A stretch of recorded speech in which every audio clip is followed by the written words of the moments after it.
Fixed joints. अभी तक हमने कौन कौन सा जॉइंट देखा? बॉल जॉइंट देख लिया, सॉकेट जॉइंट देख लिए, फिर उसके बाद हमने प्यूटल जॉइंट देखा, फिर हिंज जॉइंट देखा। अब देखते हैं फिक्स्ड जॉइंट क्या होते हैं। Some joints between bones in our head are different from those we have discussed so far. Discussed so far का मतलब अभी तक जो हमने डिस्कस किया। हमारे जो हमारा हेड है यानी जो हमारा सर है, उसमें कुछ उसमें हड्डियों के बीच में, बोन्स के बीच में कुछ जॉइंट्स होते हैं जो कि उन जॉइंट से डिफरेंट होते हैं जो अभी तक हमने स्टडी किया या डिस्कस किया। The bones can not move at these joints. जो ए वाले बोन्स होते हैं इन जॉइंट्स पे यानी फिक्स जॉइंट पे जो बोन होते हैं ये मूव नहीं कर सकते। जैसे हमने बॉल जॉइंट्स को भी देखा मूव करते हैं, सॉकेट को भी देखा मूव करते हैं, हिंज को भी देखा मूव करते थे, और प्यूटल को भी देखा हमने, वो जॉइंट भी मूव करते थे। बट जो फिक्स जॉइंट, जैसे नाम से क्या है, फिक्स है, वो जॉइंट ही फिक्स है। ठीक है, तो ऐसे जॉइंट जो है, जो ऐसी बोन्स होती है, इस जॉइंट पे जो बोन होती है वो मूव नहीं करती। Such joints are called fixed joint. ऐसे जॉइंट्स को क्या बोलते हैं? Fixed joints. When you open your mouth wide, you can move your lower jaw away from your head, isn't it?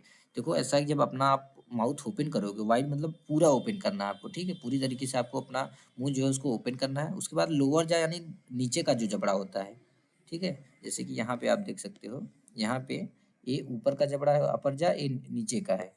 तो आपका जो लोअर जबड़ा होगा, नीचे वाला जो जा होगा, लोअर जा, वो आपकी हिट से बाहर आ जाएगा। हिट से बाहर द सेंस कि अगर आप वर्टिकली देखोगे, हेड के बाहर आ जा रहा है थोड़ा। ठीक है, try to move your upper jaw. अब क्या करना है आपको, जो अपर जा है, ऊपर वाला जो जबड़ा है, उसको ट्राई करो मूव करने का। Are you able to move it? क्या आप इसको मूव कर पाए? नहीं कर पाओगे। There is a joint between the upper jaw and the rest of the head which is a fixed joint. तो जो अपर जा है, यहाँ पे जो अपर जा है, इसके बीच में और हेड के बीच में, रेस्ट ऑफ द हेड यानी हेड के बीच में एक जॉइंट है जिसका क्या नाम है? फिक्स्ड जॉइंट है। तो फिक्स्ड जॉइंट का हमने क्या देखा? फिक्स्ड जॉइंट जहाँ पे रहता है वो चीज़ें मूव नहीं करती, वहाँ पे जो बोन्स होती हैं वो मूव नहीं करती। We discussed only some of the joint that connect part of our body. तो हमने क्या डिस्कस किया? हमने यही डिस्कस किया कि कुछ जॉइंट्स होते हैं, ओनली कुछ ही जॉइंट्स के बारे में हमने डिस्कस किया जो कि हमारी बॉडी के पार्ट को क्या करते हैं? कनेक्ट करते हैं। What gives the different part of body their different shape? आखिर में वो क्या होता है जिसकी वजह से जो हमारी बॉडी के डिफरेंट पार्ट हैं उनको डिफरेंट शेप मिलता है? If you wanted to make a doll, अगर आप एक डॉल बनाना चाहते हो, ठीक है, तो what will you make first? सबसे पहले आप क्या बनाओगे? perhaps मतलब संभवतः a framework to give the doll shape before making its outer structure, isn't it मतलब है ना, ऐसा ही है। यानी कि संभवतः आप क्या करोगे, पहले एक फ्रेमवर्क बनाओगे। ठीक है, फ्रेमवर्क क्यों बनाओगे? ताकि डॉल को आउटर स्ट्रक्चर दे सको उसको। ठीक है, यानी सबसे पहले आप क्या प्रिपेयर करोगे जब आपको डॉल बनानी होती है, या अभी आप जब पूजा, जैसे दुर्गा दुर्गा पूजा होता है, तो उस टाइम कभी जब मूर्तियां वो बनाते हैं, मूर्तिकार जो होते हैं, आप देखना कभी वो पहले क्या करते हैं, एक फ्रेमवर्क बनाते हैं मूर्तियों का, उसके ऊपर से वो क्या करते हैं, आउटर स्ट्रक्चर देते हैं, है ना। All the bones in our body also form a framework to give a shape to our body. तो जितनी भी बोन्स हैं हमारी साथी दोस्तों, जो हमारी बॉडी में जितनी भी बोन्स है वो भी क्या बनाती हैं, एक फ्रेमवर्क बनाती हैं, ताकि हमारी बॉडी को एक शेप देख सके। ठीक है, और इसी फ्रेमवर्क को हम क्या बोलते हैं? इसी को हम स्केलेटन बोलते हैं। ठीक है, यानी कि जो जो फ्रेमवर्क होता है हमारी बॉडी का, जो कि आउटर स्ट्रक्चर देने के लिए एक फ्रेमवर्क होता है, हड्डियों का एक ढांचा, फ्रेमवर्क यानी कि ढांचा, हड्डियों का एक ढांचा होता है, उसको हम क्या बोलते हैं? स्केलेटन बोलते हैं। और इधर देखा, the human skeleton is composed of around 305 bones at birth. जब हम पैदा होते हैं, जो ह्यूमन, जब किसी भी ह्यूमन का बर्थ होता है, तो उस टाइम उसके बॉडी में टोटल 305 बोन्स, 305 हड्डियां होती हैं। The number of bones in the skeleton changes with age, age के साथ ही चेंज होती जाती है। It decreases to 206 bone by adulthood after some bones have fuse together.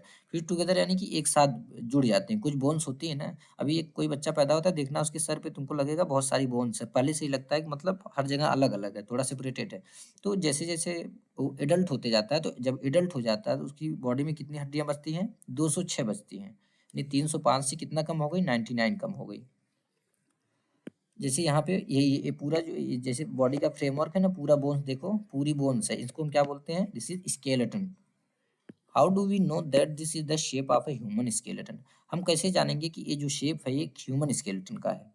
How do we know the shapes of the different bones in our body? हम जो हमारी body में डिफरेंट बोन्स हैं उनकी शेप को कैसे जानेंगे? We can have some idea about the shape and number of bones in some part of our body by feeling them.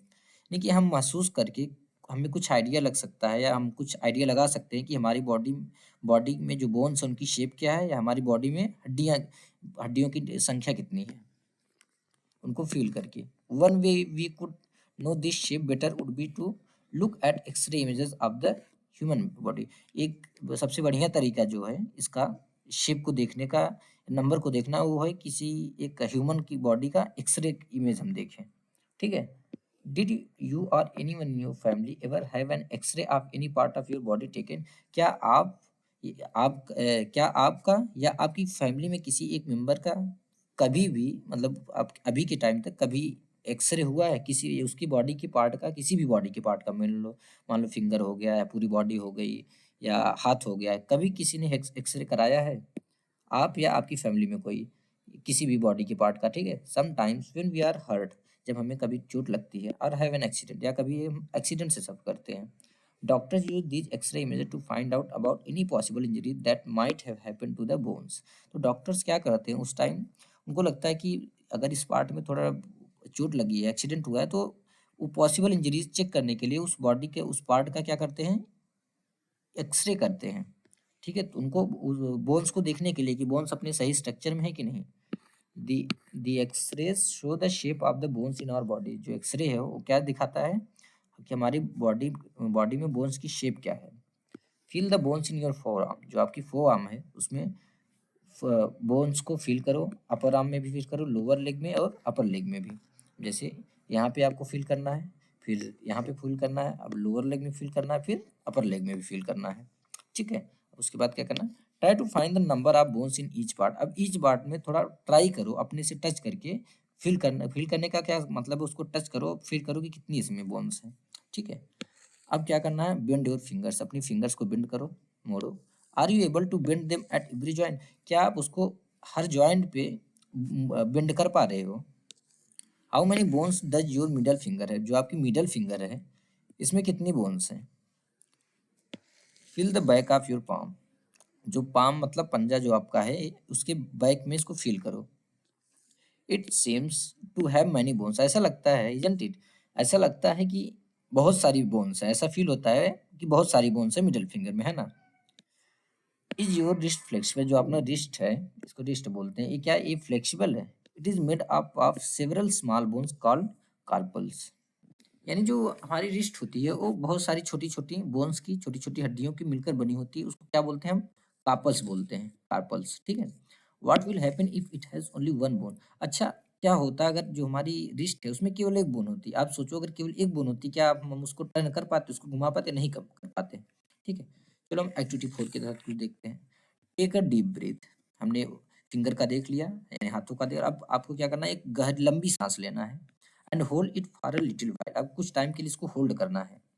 Feel your chest bones and the back bone by gently pressing the middle of the chest and back at the same time. अब क्या करना है, अपने chest में जो bone है उसको feel करना है और जो बैक में बोन है उसको फील करना है। कैसे? आपको जेंटली प्रेस करना है, कहाँ पे? जो आपका चेस्ट है उसके मिडल पे, और सेम उसी टाइम बैक के मिडल पे। ठीक है। Count as many ribs. Ribs जो चेस्ट की जो बोन्स होती हैं उनको हम रिब्स बोलते हैं। जैसे ये जो है, ये चेस्ट की बोन है ना, इसको हम रिब्स बोलते हैं। ठीक है। तो काउंट करो कितने, as as just one moment, हाँ, count as many ribs as possible. जितना आपसे पॉसिबल हो सकता है, संभव जितना आपको लग रहा है कि मैं काउंट कर पाऊंगा, उतने आप काउंट करो। Observe figure 8.10 carefully and compare with what you feel of the chest bones. अब जैसा आपने फील किया, आपने काउंट किया होगा ना, 1 2 3 4, ऐसे आपने काउंट किया होगा कि हमको लगा इस साइड में इतने रिब्स हैं और इस साइड में इतने, यानी कि लेफ्ट में इतने हैं, राइट में इतने रिब्स हैं। आपको अब इस डायग्राम को जो दिया है 8.10 में, इसको देखना है और केयरफुली जितना आपने ऑब्जर्व किया था, फील किया था, उसको इससे कंपेयर करना है। We see that the ribs are curiously bent. हमने देखा, क्यूरियसली मतलब बहुत अच्छे तरीके से, विशेष रूप से, मतलब हम उसको नोटिस कर सकते हैं। हमने देखा कि जो रिब्स होते हैं वो बहुत ही बेंड रहते हैं, विशेष रूप से बेंड रहते हैं। We see that the ribs are curiously bent, already हमने देख लिया। They join the chest bone and the back bone together to form a box. ये रिब्स क्या करते हैं, पहले तो ये क्या करते हैं, चेस्ट बोन को ज्वाइन करते हैं, उसके बाद बैक बोन को एक साथ ज्वाइन करते हैं कि एक बॉक्स शेप बना देते हैं। अब जैसे यहाँ पे हम देख सकते हैं ये क्या है, ये जो सर्कुलर टाइप का रिंग टाइप का क्या है, रिब्स है। पहले ये हमारा चेस्ट बोन है, ठीक है, ये चेस्ट बोन है। अब यहाँ पे देखो ये क्या है, ये बैक बोन है। तो ये यहाँ से जा रहा है, यहाँ से ऐसे कनेक्ट कर रहा है ना। अब यहाँ पे देखो ये यहाँ से कनेक्ट करके यहाँ पे कनेक्ट कर रहा है, तो क्या करता है, एक बॉक्स शेप बना देता है। इसको हम क्या बोलते हैं, रिब केज बोलते हैं, ठीक है। इसको हम बोलेंगे this is a rib cage, ठीक है। There are 12 ribs on each side of chest. Chest के दोनों साइड में 12-12 रिब्स होते हैं। चलो हम काउंट कर लेते हैं। अब जैसे यहाँ पे हम देख सकते हैं, 1 2 3 4 5 6 7 8 9 10 11 12, टोटल कितने हैं, 12 रिब्स हैं। Some important internal parts of our body like protected inside this cage. Protected मतलब सुरक्षित रहता है। इम्पॉर्टेंट इंटीग्रल पार्ट यानी कि हमारी बॉडी के जो कुछ इंपॉर्टेंट इंटीग्रल पार्ट हैं, आंतरिक से बॉडी के आंतरिक पार्ट जो हैं, लाई मतलब रहते हैं, ठीक है। तो हमारी बॉडी के कुछ इंपॉर्टेंट इंटरनल पार्ट जो है इसी रिब केज में प्रोटेक्ट रहते हैं। Ask some friends to touch their toes without bending their knees। अपने किसी दोस्त से बोलो कि अपने अपना जो पैर के अंगूठे को क्या बोलते हैं, टोज, उस टोज को टच करे बिना अपने नी को बेंड किए हुए। स्टार्टिंग फ्रॉम द नेक, नेक से स्टार्ट करना है। Move your finger downward. अब अपने फिंगर को धीरे धीरे नीचे लेके जाना है, ठीक है। On the back of your friend. What you feel is the back bone. जो आप फील करते हो क्या है, वो बैक बोन है। कहाँ से, आपको स्टार्टिंग फ्रॉम द नेक, नेक से स्टार्ट करना, ठीक है। नेक से स्टार्ट करो। मूव योर फिंगर डाउनवर्ड और धीरे धीरे अपनी फिंगर को, सपोज ये नेक है, धीरे धीरे अपनी फिंगर को नीचे ले जाओ, ठीक है। Back of your friend, on the back of your, what you feel is back bone. ये पूरी क्या है, ये बैक बोन है। इसको हम क्या बोलते हैं, बैक बोन, या हिंदी में इसको बोलते हैं रीढ़ की हड्डी। It is made up of many small bones called vertebrae. तो ये जो बैकबोन होती है दोस्तों, ये बहुत सारी छोटी छोटी बोन्स की मिलकर बनी होती है, जिनको हम क्या बोलते हैं, वर्टिब्रे बोलते हैं। The backbone consist of 33 vertebrae. अगर इसको आप काउंट करोगे ना, टोटल 33 वर्टिब्रे होती हैं। ए 1 2 3 ऐसे काउंट करना, ठीक है। तो टोटल कितनी वर्टिब्रे होती हैं, 33 वर्टिब्रे होती हैं हमारी बैकबोन में। आखिर में ऐसा क्यों होता है कि मतलब अगर सपोज ये कोई एक केवल मतलब एक सिंगल अगर बोन होती तो क्या हम झुक पाते, नहीं झुक पाते। तो आगे चलो देखते हैं। दी बैकबोन कंसिस्ट ऑफ 33 वर्टिब्रे। जो बैकबोन होती है हमारी, जैसा फिगर 8.1 में देख सकते हैं, टोटल 33 वर्टिब्रे कंसिस्ट करती है backbone. The rib cage is joint to these bones. जो रिब केज होती हैं इन्हीं बोन से ज्वाइंट रहती हैं, ठीक है। तो हमने यहाँ पे देखा रिब केज, ये क्या है हमारा, यही है हमारी बैकबोन। तो बैकबोन में किस पार्ट से जुड़ा रहता है हमारा रिब केज, वो जुड़ा रहता है वर्टिब्रे से, ठीक है। If backbone was made up of only one long bone will your friend be able to bend. क्या अगर बैकबोन केवल एक लंबी बोन से जुड़ा होता, केवल एक लंबी बोन होता, क्या आपका फ्रेंड जो झुक रहा है, बेंड हो रहा है, बेंड हो पाता, नहीं हो पाता। Make your friend stand with both hands press to the wall and ask her to push the wall. अपने फ्रेंड को बोलो कि अपने हैंड को प्रेस करे वॉल पे और उसके बाद उसको पुश करे। Do you notice, just one moment, हाँ, do you notice bones on the back are prominent where the shoulders are. तो आपका फ्रेंड जैसे ही पुश करेगा वो बॉल को, तो आपको क्या दिखेगा कि आपको क्या आपने नोटिस किया कि जो बोन्स हैं बैक आर प्रोमिनेंट वेयर दो शोल्डर, जहाँ पे शोल्डर्स हमारे दोनों प्रोमिनेंट है, दो वहाँ पे बोन्स हैं, they are called shoulder bones. उनको हम क्या बोलते हैं, जैसे यहाँ पे देख सकते हैं, तो यहाँ पे आपको दिखेगा सीधे, वो थोड़ा प्रोमिनेंट होके मतलब मुख्य हिस्सा बन के बाहर आ जाता है, ठीक है। तो सबसे पहले आपको क्या करना है, अपने दोस्त को बोलना है कि किसी एक वॉल को पुश करे। उसके बाद आपको देखना है, do you notice two bones on the back are prominent where the shoulders are. दो आपको प्रोमिनेंट हिस्से दिखेंगे बोन्स के, जैसे एक यहाँ पे रहता है इस साइड, एक वहाँ उस साइड रहेगा, ये बाहर के साइड थोड़ा आ जाता है। तो इन हिस्सों को या इन बोन्स को क्या बोलते हैं, उनको शोल्डर बोन्स बोलते हैं। जैसे फिगर 8.12 में हम देख सकते हैं। Object figure 8.13। अब इसको देखना है केयरफुली, इसको देखना है। This structure is made up of pelvic bones. ये क्या है, ये पेल्विक बोन्स हैं, ठीक है। They include the portion of your body below the stomach. This is the part you shit on. They include the portion of your body below the stomach. के नीचे जितना भी हमारी बॉडी का पार्ट होता है उसको क्या करते हैं, उसी में उसको इनक्लोज करते हैं, ठीक है। यानी हमारे स्टमक के नीचे के जितने हिस्से होते हैं वो पेल्विक जो जो हमारा पेल्विक बोन है उसको क्या करता है, इनक्लोज करता है। एक हिसाब से आप बोल सकते हो कि उसको जैसे यहाँ पे रिग केज में कर रहा था इंटरनल पार्ट को, वैसे ये भी करता है। ठीक है, तो पेल्विक बोन्स का क्या काम है? They enclose the portion of our body below the stomach, यानी हमारी बॉडी में स्टमक के नीचे के पार्ट को क्या करते हैं? कवर करते हैं या इंक्लोज करते हैं। This is the part you sit on, यानी इसी पार्ट पे आप बैठते हो जब आप बैठते हो। ठीक है, यही पार्ट है। The skull is made up of many bones joint together, जो हमारा स्कल होता है वो बहुत सारी बोन्स के मिलकर बना होता है जो कि एक साथ ज्वाइंट रहते हैं। It enclose and protect a very important part of the body, the brain. ये हमारी बॉडी के बहुत ही इंपॉर्टेंट, यानी बहुत ही क्या सबसे इंपॉर्टेंट, मान लो सबसे इंपॉर्टेंट पार्ट को कवर करता है, प्रोटेक्ट करता है। ठीक है, क्या क्या करता है? इनक्लोज करता है, प्रोटेक्ट करता है। उसको क्या हम बोलते हैं? जो इंपॉर्टेंट पार्ट है ब्रेन, यानी हमारा माइंड, हमारा दिमाग। We discussed many bones and the joints of our skeleton. हमने अपनी स्केलेटन के we discuss many bones and the joints of our skeleton, यानी हम अपने स्केलेटन के बहुत सारे बोन्स और जॉइंट्स के बारे में डिस्कशन किया। There are some additional parts of the skeleton that are not as hard as bones and which can be bent। हमारी बॉडी में स्केलेटन के कुछ एडिशनल पार्ट भी होते हैं जो कि इतना हार्ड नहीं होते जितने की बोन्स होते हैं, and also which can be bent, जो कि बेंट भी हो सकते हैं। इनको क्या बोलते हैं? कार्टिलेज बोलते हैं। ठीक है, अब कार्टिलेज कहाँ पे होता है उसको चलो फील करते हैं। फील योर ईयर, अपने ईयर को फील करो या टच करो। Do you find any hard bony part that can be bend? क्या आपने फाइंड किया कि एक भी कोई बोनी पार्ट्स यानी हड्डी का पार्ट है जो कि बेंट हो सकता है, ठीक है, या मुड़ सकता है। There do not seem to be any bones here, ऐसा प्रतीत होता है कि यहाँ पे कोई बोन्स नहीं, इजंट इट, है ना? Do you notice anything different between the ear lobe and the portion above it? क्या आप do you notice anything different between the ear lobe? ये हमारा क्या है? ये है ईयर लोब। ठीक है, तो do you notice anything different, आपने कुछ डिफरेंट नोटिस किया कहाँ? Between the ear lobe and the portion above it, ear lobe के बीच में और इसके ऊपर के पोर्शन में। जैसा कि फिगर 8.16 में 16 में दिखाया गया है। As you press them between your finger, जब आप उसको दबाओगे, प्रेस करोगे, तो आपको क्या डिफरेंट जो है महसूस होगा। ठीक है, किसके किसके बीच में? ईयर लोब के बीच में और अपर पार्ट में। You do feel something in the upper parts of the ear that is not as soft as ear lobe, but not as hard as bone, isn't it? आप कुछ you do feel something, आप कुछ feel करोगे अपने year के upper part में, ठीक है, यानी कि यहाँ पे अपर पार्ट में आप कुछ फील करोगे जो कि ईयर लोब जैसा कोमल भी नहीं है या सॉफ्ट भी नहीं है और बोन के जैसा हार्ड भी नहीं है ना? दिस इज कार्टिलेज, यही क्या है? कार्टिलेज है।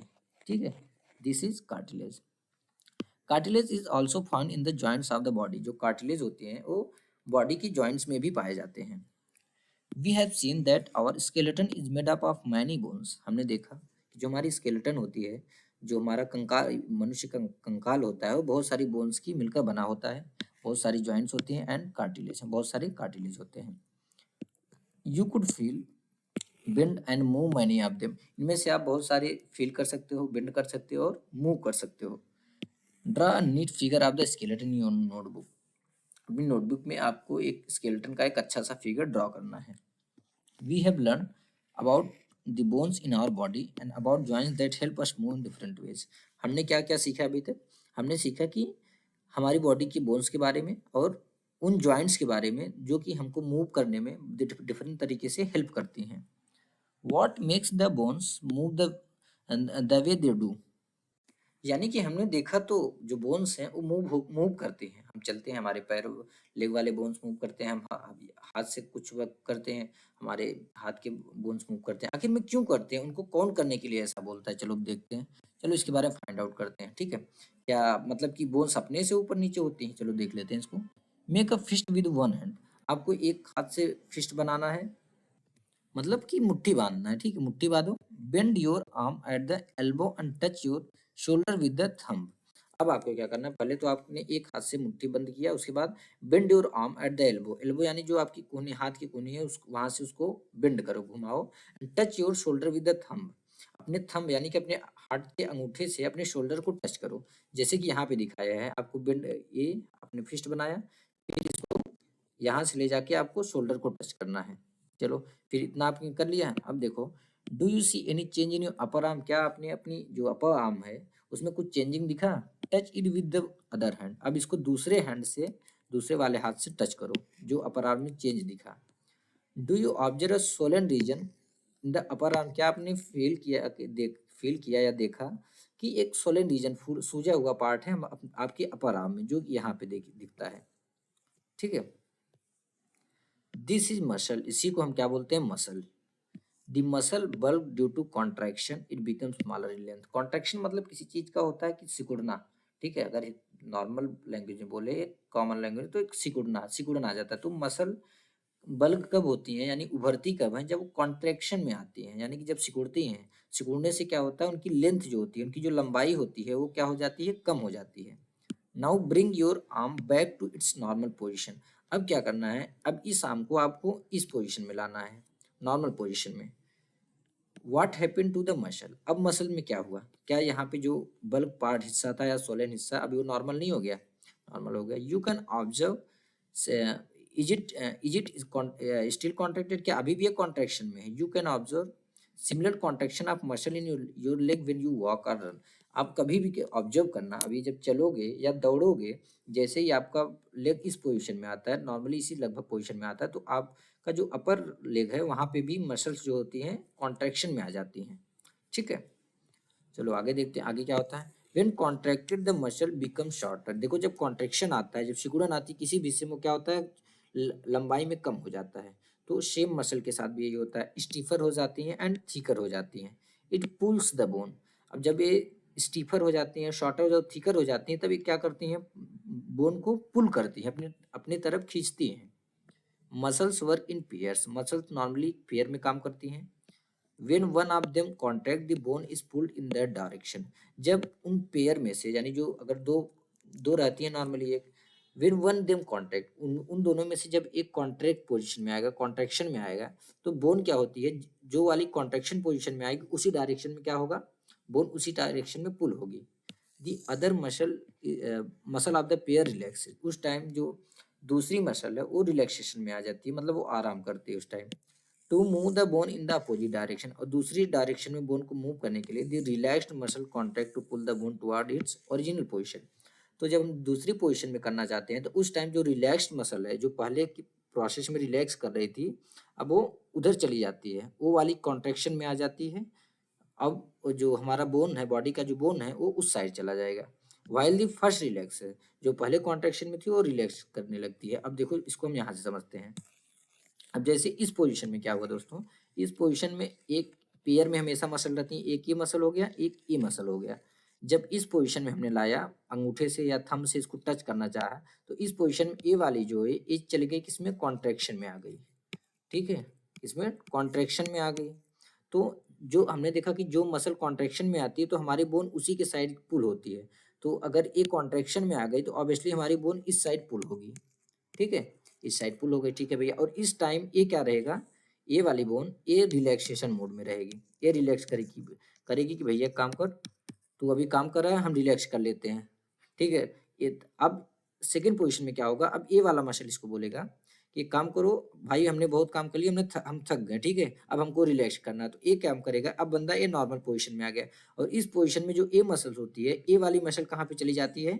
ये चली जाएगी कॉन्ट्रैक्शन में, ये वाली चलेगी कॉन्ट्रैक्शन में चली गई, और बोन किस साइड आ जाएगी? अब इस हिस्से से, अब इस साइड जो है पुल हुई। यहाँ पे हम देख सकते हैं इस साइड पुल हुई।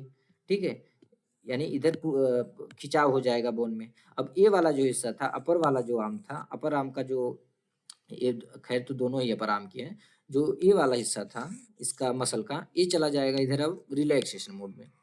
ठीक है, बोलेगा अब हम आराम कर लें। तो ऐसे प्रोसेस होता है। ठीक है, यानी कि जिस साइड मसल जो है खिंचती है, मसल जिस साइड कॉन्ट्रैक्ट होती है, कॉन्ट्रैक्शन में जाती है, हमारी बोन जो है उसी साइड क्या होती है? पुल होती है।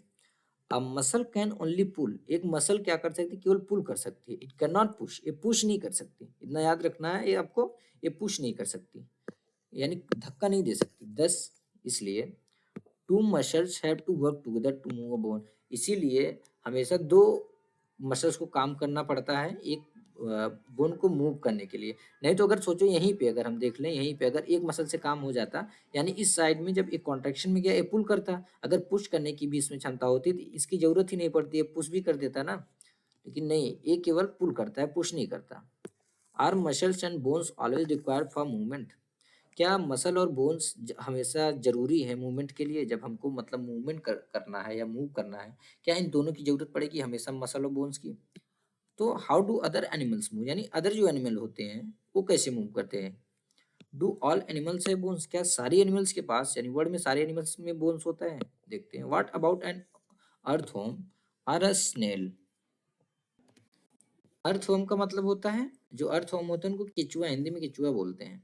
ठीक है, तो केचुआ और स्नेल मतलब होता है घोंघा। जैसे यहाँ पे नॉर्मल लैंग्वेज बता रहा हूँ, ये देखो केचुआ है, ठीक है, और ये क्या है, ये घोंघा इसको बोलते हैं। ठीक है, तो अभी इसके बारे में देखते हैं। तो आखिर में ये कैसे चलते हैं, इनमें भी बोन होता है। चलो late us study the manner of movement. चलो इनका जो मैनर होता है उसके बारे में स्टडी करते हैं। दैट इज कि the gait of some animals. Gait का मतलब यहाँ पे मूवमेंट ही होगा। ठीक है, गेट का मतलब ये होता है कि गति करना। ठीक है, तो यहाँ पे भी हम क्या सीखेंगे, let us study the manner of movement. इनके मूवमेंट के मैनर को देखते हैं। That is the gait of some animals. कुछ एनिमल्स के गेट के बारे में या उनकी चाल के बारे में।